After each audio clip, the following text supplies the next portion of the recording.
బెంగళూరులోని ఓ ఫామ్ హౌస్లో జరిగిన రేవ్ పార్టీ టాలీవుడ్ని కుదిపేసింది. ఈ పార్టీలో సినీ ప్రముఖులు కూడా పాల్గొన్నట్లు బెంగళూరు సిపి వెల్లడించారు. పట్టుబడిన వారు బ్లడ్ శాంపిల్స్ను రిపోర్ట్ విడుదల చేశారు. దీంతో నటి యామా చిక్కుల్లో పడింది. ఈ రేవ్ పార్టీలో మద్యంతో పాటు డ్రగ్స్ వాడినట్లు పోలీసులు వెల్లడించారు. రేవ్ పార్టీలో పాల్గొన్న 150 మందిని పోలీసులు అదుపులో తీసుకున్నారు.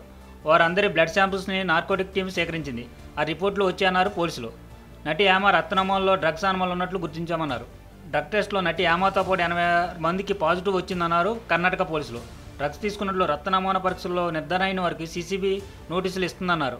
పట్టుబడిన వారిలో 59 మంది పురుషుల రక్త నమూనాల్లో డ్రగ్స్ ఆనవాళ్లు ఉన్నాయన్నారు. 27 మంది మహిళల రక్త నమూనాలను పరిశీలిస్తే వారంతా డ్రగ్స్ తీసుకున్నట్లు రిపోర్ట్ వచ్చిందన్నారు. ఇప్పుడు వరకు 103 మందిలో మొత్తం 86 మంది డ్రగ్స్ తీసుకున్నట్లు తేలిందన్నారు. వారందరికీ సమన్లు జారీ చేసి కౌన్సిలింగ్ పిలిచే అవకాశం ఉంటుందన్నారు పోలీసులు. నటి యామా, ఆషిరాయ్, వాసుకు డ్రగ్స్ పాజిటివ్ వచ్చింది. యామా స్నేహితుడు చిరంజీవి కూడా డ్రగ్స్ తీసుకున్నట్లు పోలీసులు నిర్ధారించారు.